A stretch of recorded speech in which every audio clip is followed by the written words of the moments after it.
के साथ उनकी नज़र जान लेते हैं। गुड मॉर्निंग निकुंज, आपको भी होली की बहुत बहुत शुभकामनाएं। आपका जो स्कार्फ है आज वो रेड दिख रहा है, बट वो चिढ़ा रहा है बेयर्स को एक्चुअली इन अ वे कि देखो भाई रंग तो बदल दिया हमने, पूरा स्क्रीन हरा नज़र आ रहा है इस समय। आपने बुल फाइटिंग के बारे में सुना है अजय? बुल फाइटिंग में क्या होता है, बुल को लाने के लिए लाल कलर का झंडा दिखाना पड़ता है। बिल्कुल तो लग रहा है भाई एक वार्म अप सी बात हो रही है कि आज देखिए, आज बेयर को झटका लगेगा। एंड अगर आप इस मार्केट में शॉर्ट हैं, और ऐसा नहीं मार्केट में शॉर्ट है अजय, आप एफएनओ डेटा देखिए इस समय मार्केट के अंदर जो पोजीशन है, हालांकि मार्केट में कमबैक आया है, ये जो मार्केट में कमबैक आया है डिनायल मोड का कमबैक रहा है। डिनायल मोड का कमबैक इसलिए रहा है क्योंकि किसी ने नहीं सोचा था कि क्रूड पहले 80 से 130 जाएगा और 30 से 130 से वापस 100 आएगा। तो डिनायल मोड का एक कमबैक है, और डिनायल मोड के कमबैक में अगर आप शॉर्ट है तो आपको लगता है जी बस अब थोड़ा और ऊपर जाएगा फिर गिर जाएगा, बिकॉज ग्लोबल फैक्टर्स इस समय सपोर्टिव नहीं है। तो आज अगर आप शॉर्ट सेलर है तो आपको कवर करना पड़ेगा।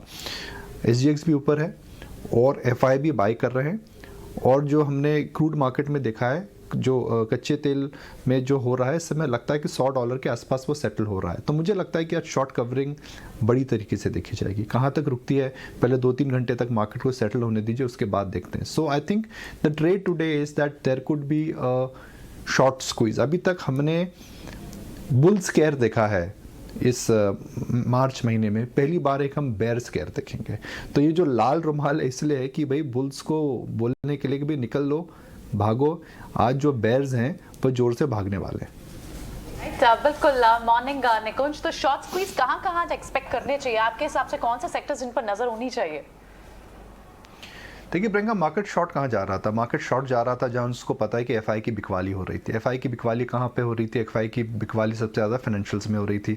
तो मुझे लगता है कि फाइनेंशियल्स के अंदर और मुझे तेज़ी दिखती है। फाइनेंशियल्स के अंदर एक बात तो तय है कि हालांकि यूएस फेड ने जो कमेंट्री दी है और भारत में जो इन्फ्लेशन है वह डायनामिक्स एकदम अलग है। RBI will increase rates, but just because Fed is देखिए सुबह just because Fed is increasing rates, that does not mean that RBI भी उसी पेस से इंक्रीज रेट्स करेगा। और पहली रेट हाइक के अंदर हमेशा बैंकों को बेनिफिट होता है। तो मुझे लगता है कि बैंकों के अंदर स्क्वीज ज़रूर देखने को मिलेगी। तो ट्रेड मेरे हिसाब से आज दो हैं। एक तो है भाई जो चाइनीज़ इंटरनेट स्टॉक्स वापस आए हैं और जो यूएस में इंटरनेट स्टॉक्स कल स्टेबल हुए हैं, और अगर जेन्युइनली यूएस के अंदर ग्रोथ स्केयर आ रही है, आप हाइपर ग्रोथ की तरफ जाएंगे।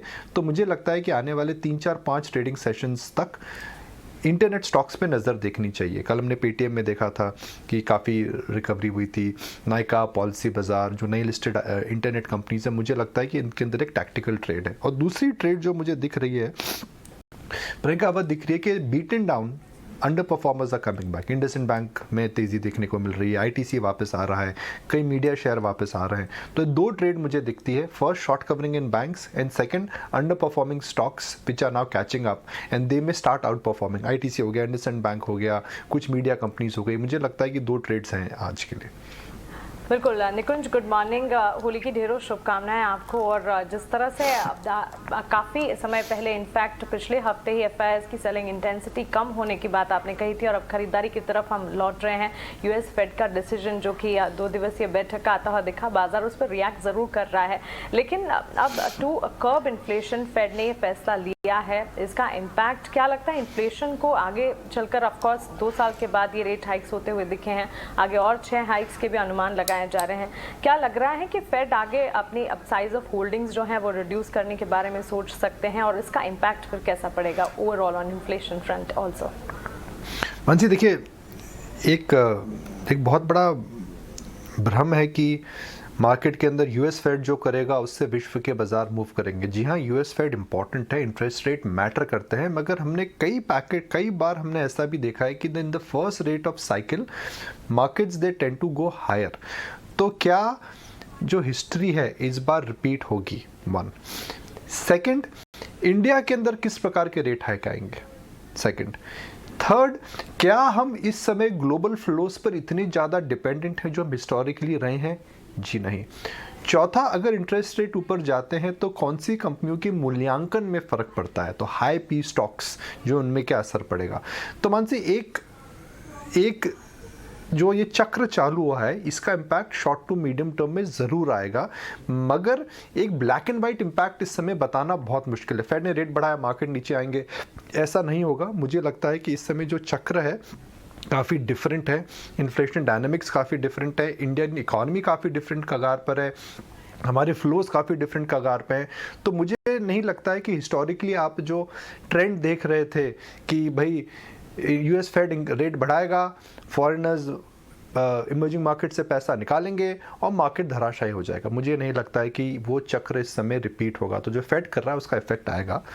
US economy was almost running on medication coming from US Fed, low interest rates and high government spending, वह चेंज होगी तो उसका सीधा असर पड़ेगा।